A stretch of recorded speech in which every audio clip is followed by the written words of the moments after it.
So you want to know how to get scholarships in community college? Stay tuned, grab your pen, pencil, paper, laptop. We're going to get straight into it.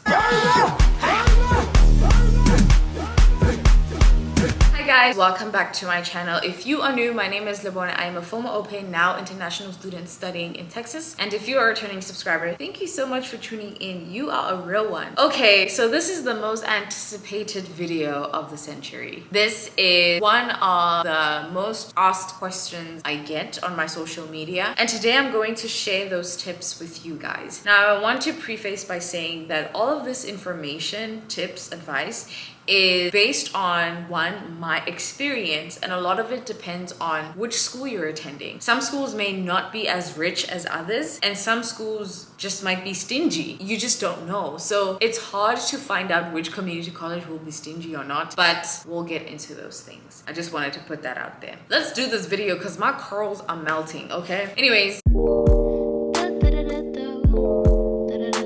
so the first scholarships that you should be on the lookout for is institutional scholarships. Institutional scholarships are scholarships that exist within your institution. These scholarships are only accessible once you obviously have committed to the school and you have probably completed your first semester. It's a bit difficult to get scholarships in your first semester in community college, I must say. So just be prepared for the first semester in community college to have all the money to pay it off. Now, institutional scholarships is you just go on your school's website, database, usually database because you have to be accepted to access all the other things. But these are the scholarships that are only available to San Antonio College students or Cañada College students. You cannot apply for these scholarships without being admitted, without being a student, if that makes sense. And based on my experience and what my community college did, is that you fill in, or I filled in a general application. I filled in one application each semester or year. And what they did is they just gave me scholarships based on whatever other scholarships they had that matched my criteria. So as I said, the first semester, I did not get any scholarships. I paid the whole full semester. I had that anticipated. But the second semester, that's when the scholarships and me being part of the speech team, which we'll get into, started showing and reflecting. The first kind of scholarships you can get is institutional scholarships.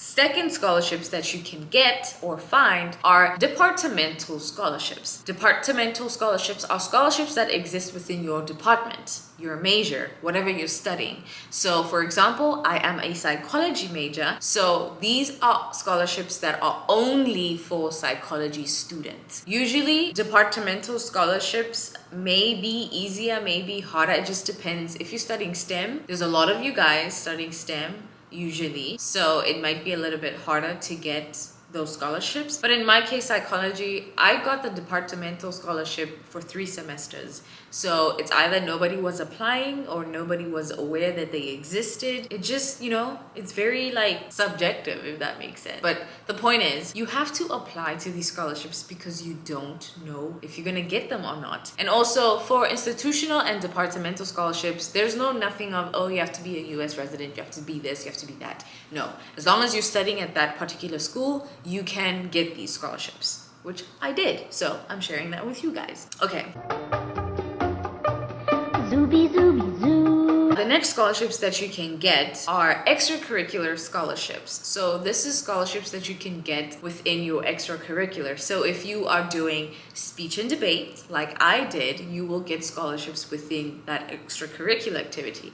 If you are doing swimming or basketball or whatever other extracurricular activities that exist at your school, there's usually money catered for the students that do that particular activity. Now, for the speech team, I got a scholarship the moment I joined. So I've been with the speech team for 2 years. So every semester, at the end of the semester, they would give me $600, sometimes $800. It really just depends how many members are in the team. When I was the only one on the team, I got a huge chunk of money because that money was not going to anybody else but me. But as soon as the team started getting more people, we usually split that money, and it could be $400, it could be $600. It just really depends. That is another place where you can get scholarships. All right. The next type of scholarships that you can get are obviously outside scholarships. These are the most difficult to get in my opinion because they are available to any student, a student that's studying at Harvard or a student that's studying at a community college. Like anybody can apply for those scholarships, and it makes it a lot harder because you are competing with so many people, and these people, you know, some people really have like really extraordinary things on their resume. These people like volunteer, they're working at a hospital, they're doing all these things, so it's a lot harder to get these scholarships. However, I personally have not gotten any outside scholarships. I have gotten scholarships through people that I've known, establishments that I've known, but not like outside scholarships where you can get online like niche or bold.org. One thing that helps a lot to find outside scholarships will be TikTok videos. There's a woman I follow on TikTok, I think she's called the Philly Counselor, and she's always sharing scholarships of the month. So each month there is a business, a law firm, a hospital, Coca-Cola, something that has a scholarship, and a lot of people obviously don't follow her. I have not gotten the scholarships that she has put out there. So if you want that woman's TikTok, I will link it below my description box. But also following people like that actually give valuable information where to find the scholarships, not necessarily where, but the exact scholarship helps a lot. I will say that to get a lot of these scholarships, you have to be a good essay writer. You have to already know how to write good essays. You have to know where your passions lie, where your interests lie. You have to know all of that, because a lot of these outside scholarships require essays. For institutional scholarships and departmental, I didn't particularly have to write anything. I just applied based on my GPA and my involvement on the campus, and that's how I got the money. Last but not least is I had 2 semesters completely free. It was not a scholarship. It was a program that my community college held every summer. It's called the Summer Momentum. And if you want to go on San Antonio's website to look for it, you can go.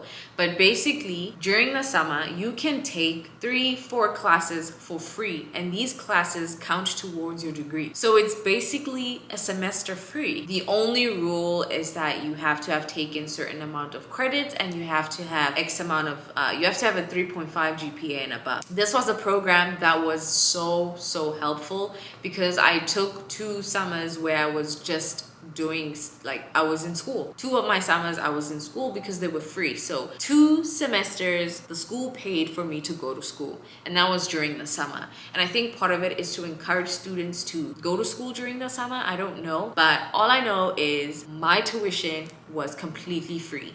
They waived it, they did not charge me, and that was it. So programs like that are really helpful, because that's 2 semesters where I had completely free. So that's what I'm saying, is that you need to know what is going on in your school. You need to be in your school's website. You need to be talking to your professors to find out what programs are out there, you know, stuff like that. So that Summer Momentum helped me a lot, because as I said, I had 2 semesters free, whereas I would be paying $7,000, you know? So why not take advantage of stuff like that? So that is how to get scholarships in community college. As I said, guys, this is obviously dependent on the school you are going. This is dependent on which state you're living, all of that stuff. It is attainable. You can get these scholarships. They are out there. Don't let anybody tell you international students cannot get scholarships from the community college, because you can. I did it. I mean, my school is also amazing, so I don't know. I was able to do it because of my school. But the point is, you can get the scholarships. They are out there. Just be selective on which community college you choose. Make sure the community college is really there for the students, and you'll be okay. You will be fine. Trust me, you will be okay. Other than that, thank you guys so much for tuning in. I really hope that this video helped you to navigate how to get scholarships in community college. If you have any more questions, please drop them in the comment section below. So now is the time to get all your questions out there, so I can get them answered for you, published, everything ready to go. Okay? Other than that, thank you so much for tuning in, and I'll see you guys in the next video. Bye!